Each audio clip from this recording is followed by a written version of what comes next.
నమస్తే అండి. నా పేరు ప్రసాద్. మాది పెదకాకన మండలం తెక్కలపాడు గ్రామం, పొన్నూరు నియోజకవర్గం మాది. మరి గత 5 సంవత్సరాలుగా వైసీపీ గవర్నమెంట్ ఎమ్మెల్యే గారు గెలిచారు. ఇంతబడి మా గ్రామంలో ఒక తట్ట మట్టేసింది లేదు. అంతకుముందు టీడీపీ గవర్నమెంట్లోనే డెవలప్ చేసిందే మాకు ఇంతబడి జరుగుతుంది. ఇంతబడి మా ఊళ్ళో ఎక్కడ కూడా సైడ్ కాలువ కూడా గవర్నమెంట్ ఫండ్స్ రాలేదు. పైగా మా పంచాయతీ ఫండ్స్ 80 లక్షల రూపాయలు గవర్నమెంట్ తీసుకుంది.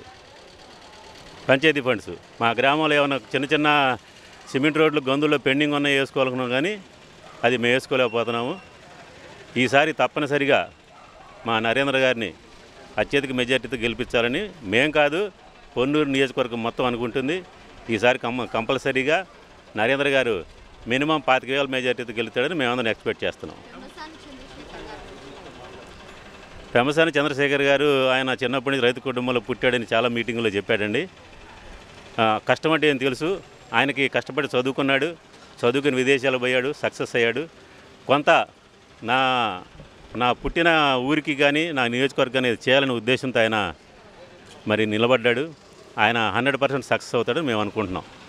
ఆల్రెడీ ఆపోజిట్ క్యాండిడేట్లు అందరూ కూడా కాడి కింద పడేసినట్టే అనుకుంటున్నాం మేము. పెమ్మసాని చంద్రశేఖర్ గారు భారీ మెజార్టీతో గెలవబోతున్నారు. దాదాపుగా మా ఎక్స్పెక్టేషన్ 1 లక్ష మెజార్టీతో గెలుస్తాడు అనుకుంటున్నాం మేము.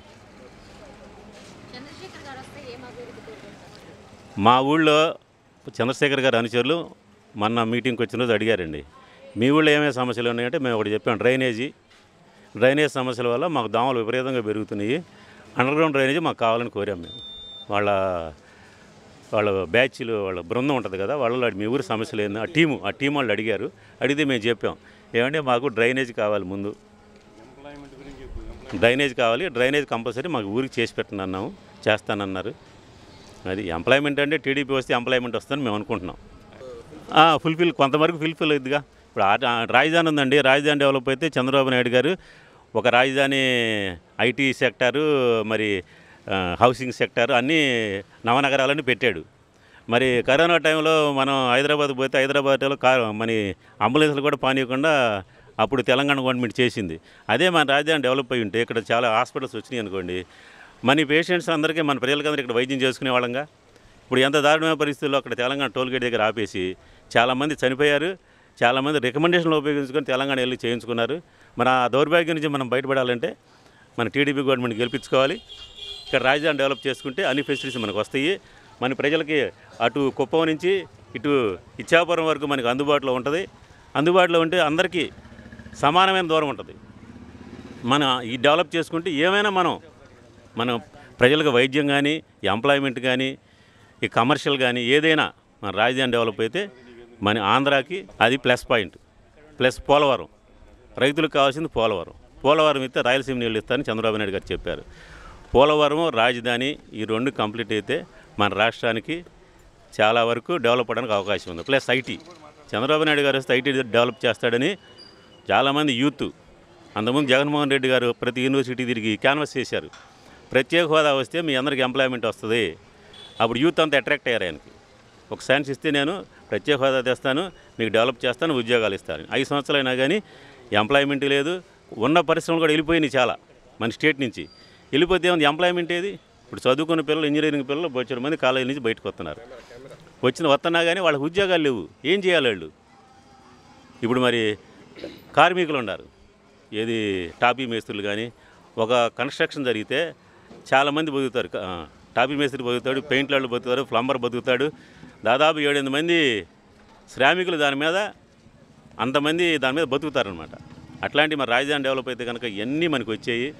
ఎంతోమంది ఉపాధి దొరికేది. మరి చాలామంది ఒకరోజు దొరికి ఒకరోజు దొరక్క మరి ఇసుక అప్పుడు చంద్రబాబు నాయుడు గారు మా ఊరికి, గ్రామానికి 2,000 రూపాయలకు ట్రాక్టర్ మా ఊరికి ఇక్కడ కార్చి వెళ్ళేవాడు. ఈరోజు అదే ఇది 10,000. మరి ఎంత ఒక కన్స్ట్రక్షన్ వాల్యూలో ఒక ఇసుకలోనే 2 lakhs వచ్చింది. అప్పుడు 180 రూపాయలు సిమెంట్ కట్టు ఉండేది, ఇప్పుడు 350 రూపాయలు సిమెంట్ కట్టు ఉంది. ఇప్పుడు 400 ఉంది సిమెంట్ కట్ట. మరి ఇదంతా కాస్టే కదా. ఐరన్ అప్పుడు 30,000, 35,000, ఇప్పుడు 70,000 రూపాయలు ఐరన్ ఉంది. మిడిల్ క్లాస్ ఫ్యామిలీ ఇల్లు కట్టుకోలేని పరిస్థితి. మరి కరెంటు ఛార్జీలు దాదాపుగా 12 సార్లు ఈ గవర్నమెంట్ వచ్చినా కరెంటు ఛార్జీలు పెంచాడు.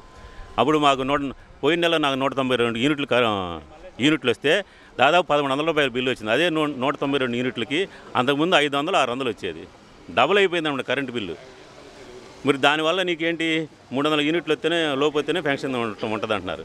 మరి చిన్న మిడిల్ క్లాస్ ఫ్యామిలీ అయినా పొగలంతా సేకరి చేసి ఒక చిన్న ఏసీ బిగించుకుంటే పాయా, ఇక పెన్షన్ లేదు, ఎవరికి లేదు. అట్లా చాలా జరుగుతున్నాయి. మరి తెలుగుదేశం గవర్నమెంట్ వస్తే ఇవన్నీ బాగా చేస్తారని మేము అనుకుంటున్నాం. యూత్కి ఉద్యోగాలు వస్తాయని, కార్మికులు పని దొరుకుతుందని, పోలవరం అయిద్దని, రాజధాని అయిద్దని ఇవన్నీ మేము గొప్ప గొప్ప ఆశలు పెట్టుకొని ఉన్నాం. మరి టీడీపీ గవర్నమెంట్ వచ్చి ఇవన్నీ చేయాలని ప్రజలందరూ కోరుకుంటున్నారు, మేమే కాదు. మా నియోజకవర్గంలో గత సంవత్సరం 2500 మెజార్టీ వచ్చింది తెలుగుదేశానికి. ఈసారి 3000 మెజార్టీ తీసుకోవాలని మా ఇక్కడ తెలుగుదేశం పార్టీ వాళ్ళందరూ ప్లాన్ చేసుకుంటున్నాం.